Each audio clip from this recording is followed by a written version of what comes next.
오늘 스바냐 3장 9절에서 13절까지의 말씀을 통해서 주님의 어떤 마지막 경고다 하는 이런 제목으로 이 말씀을 나누려고 하는데요. 오늘 본문의 어떤 그 좀 중요한 몇 가지 조금 살펴드린다면,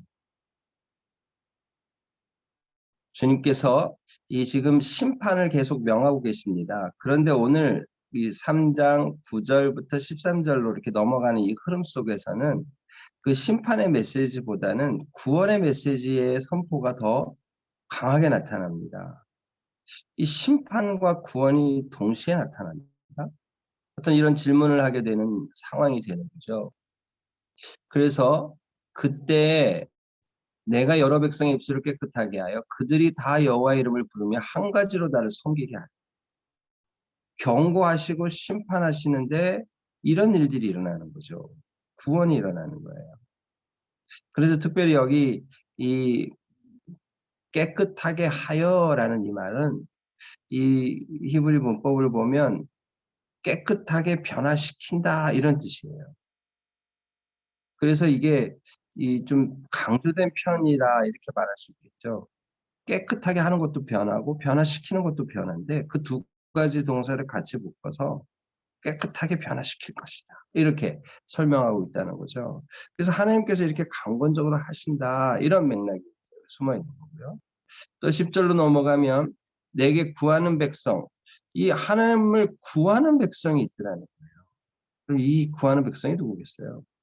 이스라엘 백성도 포함되지만 이방 땅에 있는 모든 이 전 세계적인 어떤 하나님의 남은 자들, 하나님을 섬기는 자들을 의미한다고 그러고요. 그래서 우리 앞에서 살펴봤죠. 기다리라고. 주님이 기다리라고 하신 말씀 기억하실 겁니다. 너희는 나를 기다리라. 일어나 벌할 때까지 나를 기다리라. 이 너희가 여기 해당하는 이 남은 자들이라는 거죠. 그래서 그들이 지금 이걸 보는 거예요. 변화시키고 새롭게 하시고 인도하시고 구원하시는 것. 그래서 이 구하는 백성들이 바로 그 남은 자다 이렇게 볼 수 있습니다. 그래서 이들이 특별히 예를 드시는 거죠. 내가 흩은 자의 딸, 그 딸이 구스강 건너편에서부터 예물을 가지고 와서 내게 바친다. 그러니까 지금 구스라는 말은 좀 상징적인 의미죠. 이스라엘 땅에서 가장 멀리 있다고 말하는 이스라엘 백성들이 알고 있는 땅 중에 하나가 구스입니다. 그러니까 가장 멀리 있는 땅에서부터도 하나님께 예물을 가지고 예배하러 사람들이 올 거다. 지금 그 말이에요. 더군다나 하나님께서 흩었다라고 하는 이 표현은 어떻게 보면 하나님께서 징계하셨다, 하나님께서 흩으셨다라는 표현인데 그런 맥락에서 그 징계가 있었지만 그럼에도 불구하고 그들이 주님께로 돌아오게 되리라. 그 말이죠. 또 11절도 마찬가지입니다. 그날에 내가 내게 범죄한 모든 행위로 말미암아 수치를 당하지 않을 거라는 거예요. 이유가 뭐예요? 그때 내가 내 가운데 교만하여 자랑하는 자들을 제거하여 내가 나의 성산에서 다시는 교만하지 않게 할 것이다. 하나님께서 아예 사람들의 살 심령을 이렇게 바꿔버리겠다는 거죠. 내 가운데서 내 가운데서 하나님께서 이스라엘 백성들이 범죄함에도 불구하고 그 가운데 계시는 여호와는 의로우시다 앞에서 얘기했던 그 지금 대목이 또 연결되는 거죠. 하나님께서 그 중에서도 당신의 백성들을 구원하시기 위해 그들의 교만을 제거하시고 주의 성산, 거룩한 산, 하나님의 예루살렘, 그죠? 하나님의 예배처에 오게 하셔서 예배하게 하시겠다 그 말입니다. 그래서 12절에 내가 공고하고 가난한 백성을 내 가운데 남겨두리니, 이 남겨두리니 요 말 때문에 이제 남은 자 사상이 나오는 거예요. 특별히 공고하고 가난하다는 이 말은 물질적으로 공고하고 가난하다, 육체적으로 공고하고 가난하다, 뭐 이런 말도 되겠죠. 그러나 이게 상징적인 의미가 있죠. 하나님 앞에 가난한 심령, 하나님 앞에 애통하는 심령, 우리 팔복에서 다루는 바로 그 심령이죠. 시편 51편 17절에 말하는 하나님께서 구하시는 제사는 상한 심령이라. 하나님이 상하고 통회하는 마음을 주께서 멸시치 아니하시리라. 오늘 그 말씀 그대로 그 상하고 통회하는 마음으로 엎드리는 자. 이런 자들을 하나님 찾을 수 있다는 거죠. 그래서 그들을 남겨주시고 그래서 그들이 여호와의 이름을 의탁하여 보호를 받을 것이다. 그러면서 13절에는 아예 정확한 말을 쓰고 있죠. 이스라엘의 남은 자는 악을 행하지 아니하며 거짓을 말하지 아니하며 입에 거짓된 혀가 없습니다. 먹고 누울지라도 그들을 두렵게 할 자가 없으리라. 이 악, 거짓, 그죠? 이런 것들을 행하지 않는 거짓된 혀가 없는 그런 남은 자들을 하나님이 남기셔서 그들을 평안하게 이끄실 것이다. 그런 얘기하고 있습니다. 여러분 이게 완전히 그 심판의 메시지하고 정반대의 메시지가 지금 또 나오고 있어요. 바로 그런 맥락에서 오늘 이 세 가지의 또 교훈을 함께 나누고 싶은데요.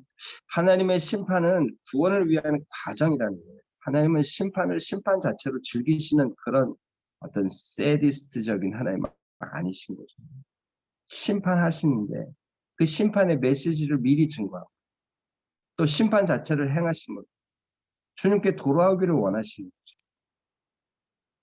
그래서 그때 내가 여러 백성의 입술을 깨끗하게 하리라. 다 여호와의 이름을 부르며 한 가지로 섬기게 하리라.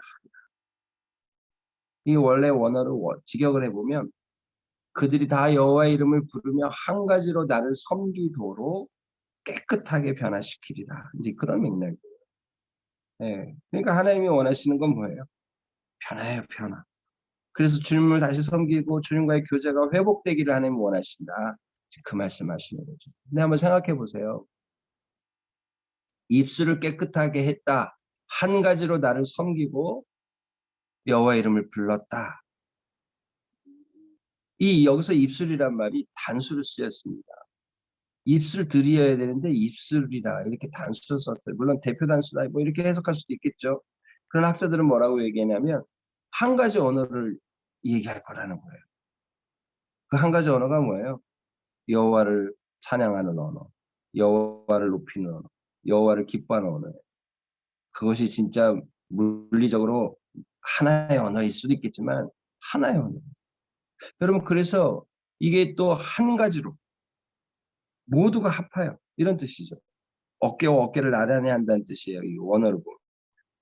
그러니까 무슨 얘기겠어요? 예전에 그 창세기 11장에서 나타나는 바벨론의 정반대 현상이 나타나요. 창세기 11장에서는 사람들이 어깨와 어깨를 나란히 하고 그때는 말이 하나였기 때문에 하나님을 대적했어요. 그래서 주님이 언어를 혼잡하게 하고 다 뿔뿔이 흩으셨어요. 그런데 종말에는 어떤 일이 벌어집니까? 하나의 언어. 어깨와 어깨를 같이 해서 하나님께 나와 하나님을 부른다는 거야. 하나님을 섬긴다는 거예요. 여기서 이 섬긴다는 이 말도 예배하다라는 말로 바꿔도 됩니다. 어원이 똑같은 말을 쓰고 있거든요. 그러니까 무슨 얘기입니까? 하나님이 메시아의 새 나라를 건설할 것이다. 천국이 도래한다. 하나님의 심판은 구원을 위한 과정이다. 여러분 그래서 예수님도 세례 요한도 천국을 선포하면서 회개하라고 얘기해요. 천국을 선포하면서 도끼가 나무 뿌리에 놓였다. 이렇게 심판의 메시지를 함께 준 거예요. 그죠? 하나님의 나라는 심판이 없이는 올 수 없어요. 그런데 그 심판이 심판만을 위한 것이 아니라는 거죠. 구원, 회복, 돌아옴의 길을 여는 것이다. 오늘 그 맥락이죠. 이제 두 번째 오늘 이 본문에서 우리가 생각할 것은 무엇일까요? 주님의 구원은 우리의 상상을 뛰어넘습니다. 바벨론의 이 정반대 현상, 역 바벨론의 모습을 통해서 주님은 당신의 나라를 지금 선포하셨어요. 여러 백성의 입술을 깨끗하게 하기. 그들이 다 여호와 이름을 부르고 한 가지로 나를 섬기게 하겠다. 상상할 수 없는 일이죠. 특별히 이스라엘 백성들 입장에서는 자기만 선민이라고 이렇게 여겼던 그 생각들을 주님 깨뜨리시는 거예요. 내게 구하는 백성들. 주님을 부르게 하시는 거예요. 이미 부르게 하시니까 부르는 거죠. 우리가 어떻게 주님을 불러요? 우리의 본성상 주님을 부를 수가 없어요. 부르게 하시니 부르는 거죠. 그래서 내게 구하는 백성들을 주님이 인도하실 것입니다. 내가 흩은 자의 딸이 다시 나에게 와서 예물을 가지고 올 거라는 거예요. 징계했지만 그들이 돌아올 거라는 거죠. 구스 강 건너편. 이 구스 강은 학자들이 이제 그렇게 얘기하는 거죠. 이디오피아하고 이집트하고 연결됩니다. 그래서 이 이집트를 관통하는 나일강의 상류가 이디오피아에 있어요. 그러니까 나일강의 상류를 얘기하는 거죠. 그러니까 이스라엘 백성들 입장에서는 아주 먼 땅이에요. 상상할 수 없는 먼 땅. 그런데 그곳에서 예물을 가지고 온다. 전 세계적인 구원을 선포하는 거죠. 내가 범죄한 모든 행위로 말미암아 수치를 당하지 않게 할 거다. 교만을 제거하셨기 때문이죠. 그래서 나의 성산에서 교만하지 않게 될 것이다. 예배하게 될 것이다. 하나님 바꾸시는 겁니다. 여러분 이게 상상할 수 없는 구원을 하나님 허락하십니다. 여러분 그래서 오늘 우리 이방인인 우리도 그 구원의 복음을 듣고 하나님께 나가는 거예요. 이 놀라운 영광이죠. 그래서 이스라엘 땅에서 그 예배하며 이스라엘 땅을 밟았던 사람들이 모두 하는 말이 뭐냐면 이 구원의 이 놀라운 역사를 하나님이 이루셨다.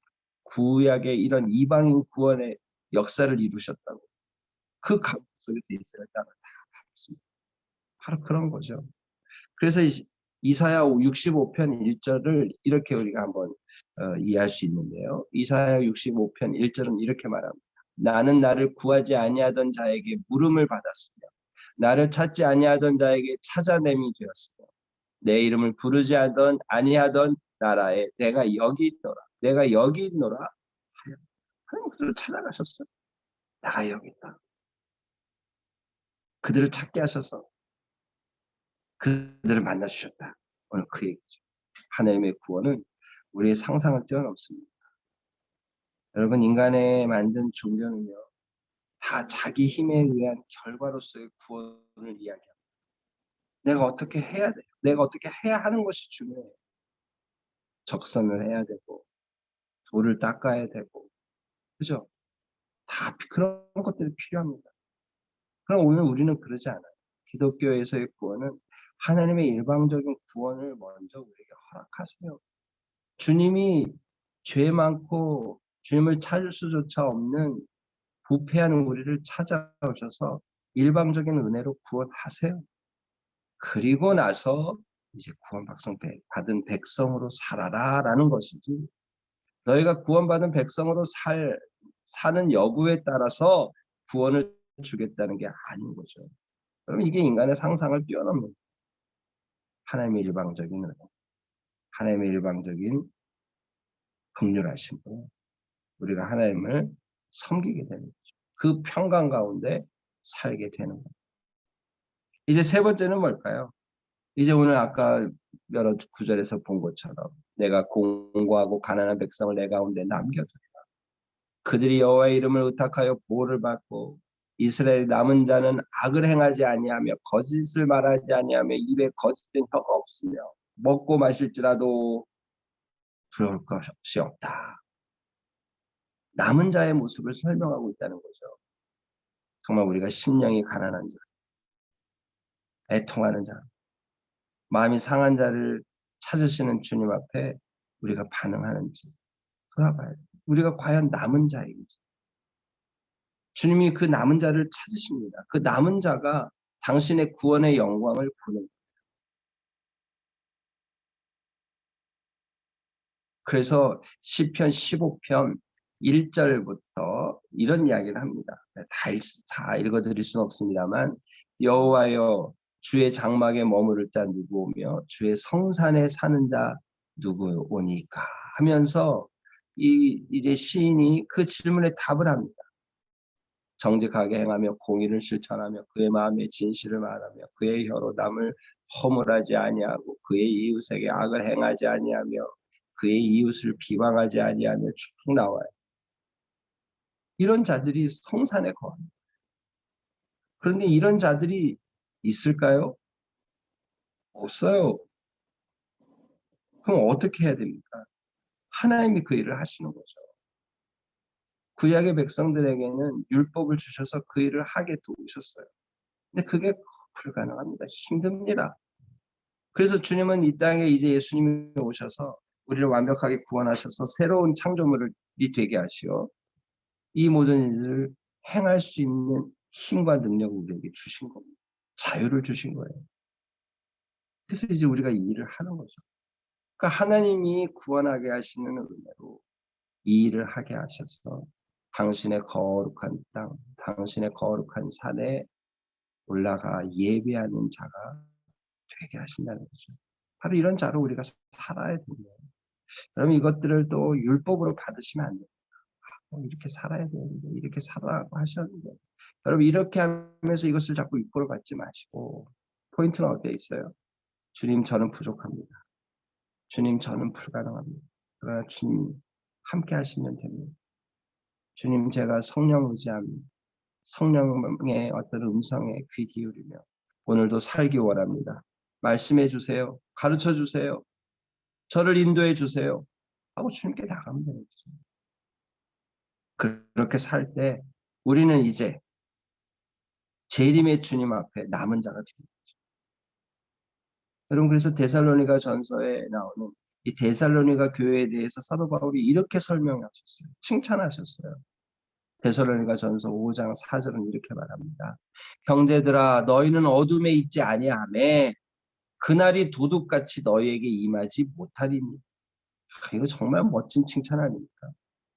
야, 너희에게는 예수님이 오실 날이 도둑같이 되지 않을 것이다, 이 말이에요. 왜요? 너희가 어둠에 있지 않대. 예수 그리스도의 은혜 안에 있기 때문이죠. 예수 그리스도의 평강 가운데 지배받는 삶을 살기 때문입니다.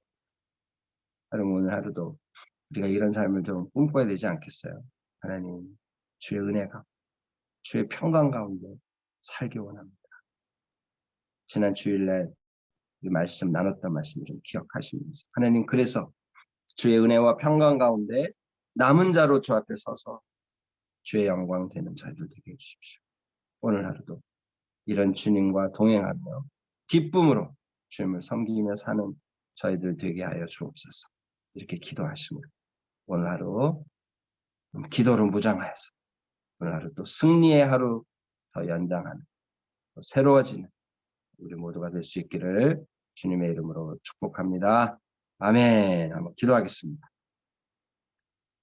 사랑과 은혜가 많으신 하나님 아버지 감사합니다. 주님께서 심판하시지만 그 심판이 우리를 구원으로 인도하는 심판이, 우리를 깨닫게 하시는 심판이심을 믿습니다. 주님, 이런 주님의 메시지를 들으며 그 사랑 안에 거하게 하여 주옵소서. 그 사랑 안에 거하게 하여 주옵소서. 회개하라고 외치는 이 말씀들을 그냥 2000년, 3000년 전에 어떤 선지자들의 고독한 외침으로 듣지 않게 하시고, 그때 당시 이스라엘 백성에게만 주신 말씀으로 듣지 않게 하시고, 오늘 우리에게 지금 내가 들어야 될 메시지로 듣게 하셔서 당신의 구원을 사모하고 바람으로 우리 자신을 변화시키는 능력의 말씀이 되게 하여 주옵소서. 주님은 우리를 구원하시되 우리의 상상을 뛰어넘는 은혜로 구원하여 주셨습니다. 죄 많은 우리를 죄 없다 하시고 이제 죄와 싸워 이길 수 있는 힘을 우리에게 주셨습니다.